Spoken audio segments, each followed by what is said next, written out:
Salut à toi cinéphile de l'extrême et bienvenue pour cette nouvelle critique à l'arrache où je vais te parler de Punisher saison 2, signé Netflix, et putain, tout ça pour ça. C'est-à-dire qu'on avait une saison 1 qui était super bien racontée et qui racontait quelque chose aussi de ce qu'est l'Amérique et de ce qu'est sa violence en fait. Et là on se retrouve avec un truc mais tellement fade.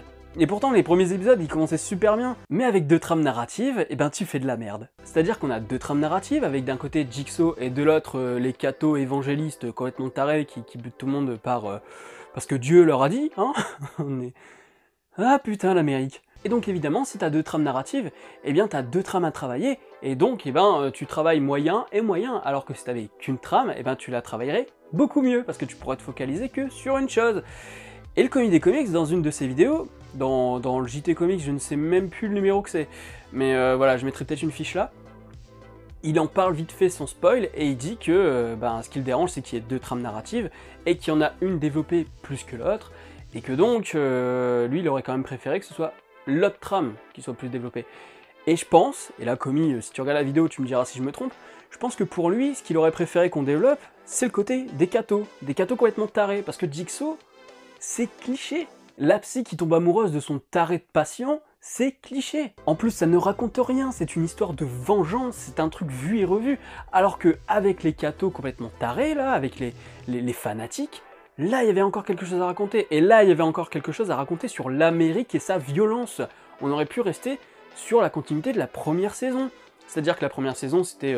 la violence américaine et les traumas du soldat américain, et là c'était sur le fanatisme religieux et sectaire, et sur une Amérique corrompue par la finance, donc il y avait vraiment plein de choses à raconter à ce niveau-là sur l'histoire de l'Amérique, sur le fonctionnement de la société américaine, et non, nous on préfère développer l'histoire de gonzesse, l'histoire du patient qui tombe amoureux de la psy qui tombe amoureuse, parce qu'elle aussi elle était blessée, machin. Alors oui, c'est sympathique, mais qu'est-ce qu'on s'en branle, quoi. En plus, tout ça, pourquoi? T'as l'impression que c'est fait pour qu'on nous mette une scène de baise. Et Jigsaw, mais putain, Jigsaw... et sans déconner, le Punisher Warzone, qui a été fait par Lexi Alexander, qui avait fait le très bon Green Street Hooligans, le Jigsaw de ce film, il est dégueulasse. Mais dégueulasse dans le bon sens, c'est-à-dire que quand tu le vois, mec, t'as une tête dégueulasse. Alors que le Jigsaw, là, dans cette saison 2 de Punisher, mais c'est un beau gosse, et puis il a des petites cicatrices. Enfin, c'est des grosses cicatrices, mais même avec ces grosses cicatrices, ça reste un putain de beau gosse, le gars. Enfin, je sais pas, moi, à un moment, Jigsaw, c'est Jigsaw, quoi. À partir du moment où t'as la gueule qui est mise en bouillie, faut le dire, tu ne fais pas de reconstruction faciale avec tous les restes de beau gosse et quelques cicatrices. Voilà, ça n'a pas de sens. En fait, t'as vraiment l'impression que c'est pour en fait que t'aies de l'affection pour ce personnage. Parce qu'en fait, j'ai l'impression que cette saison 2 du Punisher, autant la première partie quand il est en mode road movie, bah, c'est très intéressant, ça parle du Punisher, etc., de son rapport à la paternité, et ça c'était très intéressant à le développer, mais putain, ils nous ont encore fait chier avec Jigsaw, alors que le principe de paternité, le transfert sur la gamine de 16-17 ans là, mais c'était beau, putain, ça donnait de l'humanisme au Punisher. Et puis non, allez, on parle de Jigsaw, on s'en bat les couilles, c'est vraiment la saison de la frustration. Et donc, on a le road movie qui est méga intéressant, et puis après on arrive à New York. Putain, et à partir du moment où on arrive à New York, on se fait chier. Il ne se passe rien, si ce n'est Jigsaw qui va tremper sa bite, quoi. Mais on s'en branle, sérieux. Et donc du coup, les cathos fanatiques, là, ils débarquent 2 minutes par-ci, 2 minutes par-là, juste pour dire « Hé, je suis trop fort, c'est Dieu qui m'a dit de vous buter, bande de bâtards !» Non, putain. Donc au niveau du scénario, c'est vraiment casse-gueule à mort, c'est-à-dire que vraiment, le truc de paternité, il commençait à être super bien développé dès le début. On voyait que le Punisher commençait quand même à accepter... le deuil, parce qu'il couche avec une meuf, quoi, donc il y a une acceptation du deuil, pas totale évidemment, hein, sinon ce serait plus le Punisher, et il y a ce truc de paternité, et il y a ce fanatisme religieux qui débarque, et là tu te dis, ouais putain, on va encore raconter quelque chose sur les États-Unis et sur leurs mœurs, sur le problème de la violence aux États-Unis, et non. Et non, parce qu'on préfère faire oh toi tu m'as cassé ma gueule, alors moi aussi je vais te casser ta gueule. Et si seulement c'était qu'au niveau du scénario, mais alors même au niveau de la mise en scène, oh putain mais sérieusement quoi, c'est classique. Je parlais de Daredevil où un épisode à chaque fois, t'avais une fulgurance quasiment. À quasiment chaque épisode, t'avais une fulgurance. Et là, c'est plan-plan.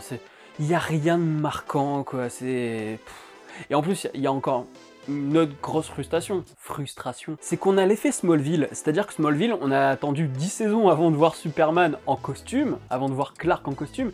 Et ce costume-là, tu l'aperçois 10-15 secondes à la fin, de loin. Hein. Il y a juste un moment où t'as un plan, le plan iconique qui dure même pas 2 secondes et pouf, fin de la saison. Et avec Punisher, c'est pareil. C'est-à-dire qu'il n'y a qu'à la fin, où on voit pendant 4 secondes, 3 ou 4 secondes, le nouveau logo, la grande veste en cuir, le grand manteau au cuir et tout, et du coup ça tu l'as pas avant.